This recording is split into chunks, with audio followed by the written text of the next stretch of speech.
ban chờ này tai bà an ở job ai muối sao an thua ấy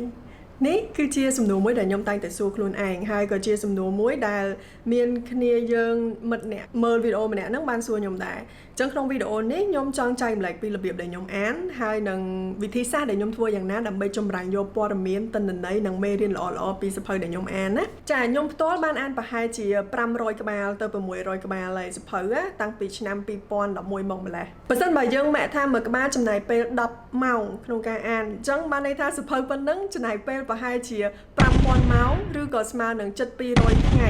ដែលខ្ញុំអត់មានបានធ្វើអីទេគ្រាន់តែអោនក្បាលអានសភៅអញ្ចឹងពេលវេលាទាំងហ្នឹងនឹងចំណាយទៅទាំងអត់ប្រយោជន៍បើសិនបើខ្ញុំអត់មានរៀបជា system អីមួយដើម្បីធានាថាព័ត៌មាននិងមេរៀនដែលខ្ញុំអានពីសភៅហ្នឹងគឺខ្ញុំអាចចាំវាបានហើយនឹងអាចទៅរកវាវិញបានណាចាអញ្ចឹងកុំឲ្យខាត់ពេលយូរនេះគឺជាវិធីអានរបស់ខ្ញុំផ្ទាល់ដែលខ្ញុំបាន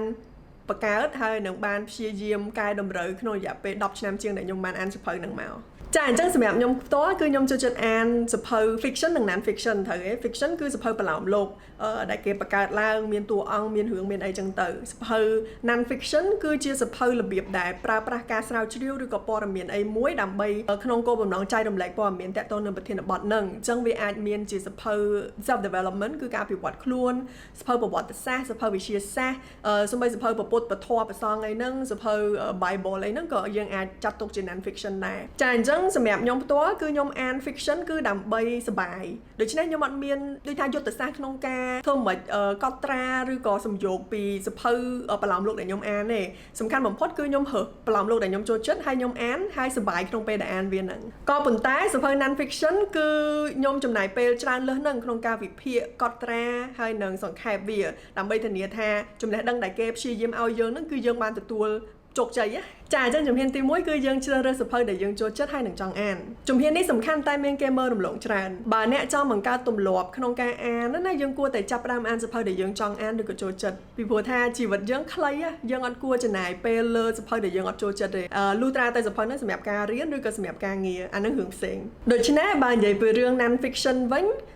ខ្ញុំអានតែសភៅណាដែលមានប្រធានបទដែលខ្ញុំចង់ដឹងអញ្ចឹងឧទាហរណ៍ថាចង់ដឹងពីប្រវត្តិនៃប្រទេសណាចង់ដឹងពីវិទ្យាសាស្ត្រដូចថាលំហ black hole ឬក៏អីពេលដែលចង់ដឹងខ្លាំងទៅខ្ញុំទៅរកសភៅហ្នឹងដើម្បីអានហើយបើនិយាយពីរឿងសភៅ self development វិញការពិវត្តខ្លួនគឺខ្ញុំព្យាយាមរកសភៅដែលប្រធានបទតាក់ទងនឹងរឿងអីមួយដែលខ្ញុំកំពុងតែជួបបញ្ហាណាហើយចង់ដោះស្រាយវាចឹងឧទាហរណ៍ថ្មីៗនេះគឺខ្ញុំបានរៀនច្រើនអានសភៅច្រើនតាក់ទងនឹងរឿង trauma បានន័យថារឿងអាចជំងឺបាក់ស្បាតណា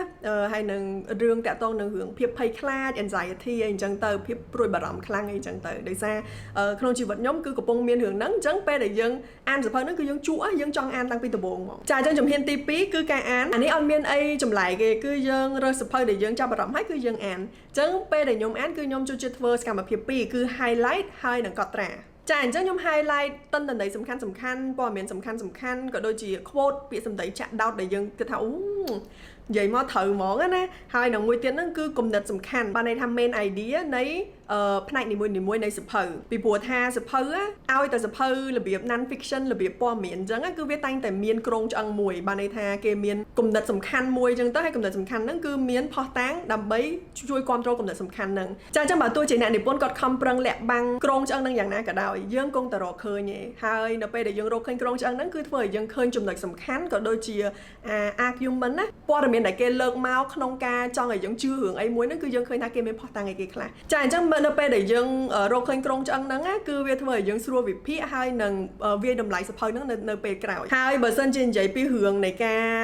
note វិញគឺខ្ញុំចូលចិត្តសរសេរពីការយល់ឃើញរបស់ខ្ញុំហើយនឹងអារម្មណ៍របស់ខ្ញុំពេលដែលខ្ញុំអានសភៅហ្នឹងអញ្ចឹងឧទាហរណ៍ថាអានចំកន្លែងហ្នឹងមានអារម្មណ៍ថាអូព័ត៌មានគេដូចជាខ្វះអូព័ត៌មានគេដូចលើសពេកគាត់ទៅសេ style គាត់ដូចរៀងពិបាកអានណា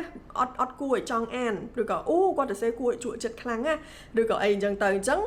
ទាំងអស់នេះគឺគ្រាន់តែជាការគិតផ្ទាល់របស់យើងតាក់ទងនឹងសភៅដែលយើងកំពុងអានហ្នឹងចាជំហានទី3គឺសង្ខេបសភៅអញ្ចឹងនៅពេលដែលខ្ញុំអានចប់ហើយខ្ញុំយកពេលដើម្បីសង្ខេបនិងកត់ត្រាចំណុចសំខាន់ក្នុងសភៅហ្នឹងខ្ញុំចូលចិត្តប្រើ app មួយឈ្មោះថា Evernote នៅក្នុងកុំព្យូទ័រដើម្បីកត់ត្រារបស់ទាំងអស់ហ្នឹងតាមពិតខ្ញុំធ្លាប់ទៅសេនៅលើกระดาษដែរប៉ុន្តែទៅសេទៅវាពិបាកក្នុងការ search ព័ត៌មានពេលដែលយើងចង់បានវាវិញណាដូច្នេះខ្ញុំក៏បានផ្លាស់ប្ដូរទិន្នន័យទាំងអស់ហ្នឹងមកក្នុង app មួយវិញ nè tụi nó ai mơ app Evernote của bạn nhưng lưu thà lại nó kia miền Notion Google Drive của bạn miền OneNote miền ấy chẳng ấy dân ai sử dụng xa là bọn tới mùi na thử chật dương chẳng kì nhung pra Evernote đời xa nhung phở vì dù ấy hay chẳng sợ đồ Chàng chẳng sầm rạp nhóm cứ nhóm có tra viết chỉ 7 này tí mùi nó cứ dòng khai khâm xa này sụp hơi làng vệnh chẳng cứ khoản tới bẩn đông này tân này để nhóm ban highlight đó chẳng viên miên tân này lo viên miên krong chẳng này sụp hơi nâng gọi đôi chỉ miên quote là lo chẳng tới cứ nhóm đạt nên nâng chàng chẳng bởi sân bà tới ngày mục nhóm chẳng do tân này nam mùi này sụp hơi nâng từ pra hình chẳng á cứ mình bạch ta ăn sụp hơi nâng lăng với nhau khoản tới màu mơ nâng không dòng khai nó cứ dương nâng hộ khơi này chàng chẳng TP nó cứ nhóm paraphrase lăng với nữ khâm xa để nhóm ban để nơi chúng ta tìm mùi mình trong một tiêu ho thay dương sẵn khai mau về miền tròn cho ngại than trẻ krong chân chân tự nhóm an là nặng lăng với hai sẵn khai về một đòn tiệt do tờ muối tờ pi bị dột tay bật nó chẳng hạn đấy cứ chiều mê riêng khâm trong rảnh tập trong cao với nó pi sập hơi nặng tới tháng ngày một á bà tôi nhóm plek tên là này từng o nâng plek vô từng o nâng plek sập hơi nâng vậy pi cái đói còn nhóm trong trăm American dạng hai nắp pi bị dột đưa còn mùi bị dột ông pi sập hơi nâng đại trà hành chẳng cho đó trong nội tị bấy cứ nhóm nâng sờ xe cari con to luôn vào nhóm tại can sập hơi nâng chẳng nhóm nâng mơ lang với nữ Cotra để nhóm tại xe tăng bị đam đo chọc nướng pa này đi mẹ rầm mất trà thời trăm than nè sờ xe cứ quạt ọt miên lọ ọt cho hề nè án có dương ọt miên lọ ọt cho đấy chẳng đàm bay chui bần đó smart ở đây không ca vì phía si trồng rẫy bao giờ critical thinking bao giờ bây dân an ấy muối cứ do pel ricon làm bay tháp nè cứ dân tha táo viết khoai kể viên lơ hay kể chẳng bây để dân phơi chẳng mình bật tha nè đi bốn nước thời phơi tam dương ấy ở đây việc quan để chia ai tha lùm hạt khua các bà muối hai muối tiền nó cứ việc ai nâng chui dân miên cần đặt thầm không ca bạc cả ấy tới ngày một chẳng á bị buổi dân khơi phiệp khoa chân lọ này vậy để miền hào chẳng bây để nhom an sập hơi cứ nhom mơ lơ pi này bây để nhom việc phiến á tìm muối lơ khâm xa này sập hơi nâng bờ sập hơi nâng chỉ sập hơi non fiction cứ sầm khăn bẩm pot đây cứ quạt miền ca sao chưa cho ban lo ớt quạt miền pot tang cho ban lo ớt hay củi chưa trẻ ớt hay quạt vô máu riệp tới việc thử tam lô gì gọt trà hai tivi nó cứ nhom mơ lơ sơ lập bạn này ca sờ sề ban này tha ta kẹp phở bịa bạch clear clone cái mới quạt miền sơ lập bạn đầm bay thôi nhưng chuột chất không ca an nâng ớt sập hơi đây lõ cứ quạt miền tàng khâm xa lõ hai con miên sơ là bạnក្នុងការសរសេរឲ្យយើងធុញនឹងខ្លឹមសារនឹងទៀតចាអញ្ចឹងដល់ពេលហើយគឺខ្ញុំចូលដល់ជំហានទី4គឺខ្ញុំសាកធ្វើតាមប្រសិនបើអាចបើសិនបើខ្ញុំអានសភៅហើយតមកជួបប្រទេសនឹងគំនិតឬក៏ទស្សនៈឬក៏របៀបរស់នៅណាមួយដែលមើលទៅតំណងណាគឺខ្ញុំព្យាយាមយកអាហ្នឹងមកហាត់អនុវត្តភ្លាម30ថ្ងៃតែម្ដងខ្ញុំធ្វើ30ថ្ងៃហ្នឹងគឺដោយសារបើយើងធ្វើតែ7ថ្ងៃពេលខ្លះគឺយើងអត់ទាន់ទាំងចូលចង្វាក់វាផងយើងដាច់បាត់ហើយយើងហួសបាត់ហើយអញ្ចឹងបើសិនជាយើងព្យាយាមធ្វើ challenge មួយ30ថ្ងៃមិនប្រកាសថាវាខ្លាយទៅជាទម្លាប់ថ្មីមួយទេតែវាមានពេលវេលាគ្រប់គ្រាន់សម្រាប់ឲ្យយើងដូចថាតេះដឹងរសជាតិនៃ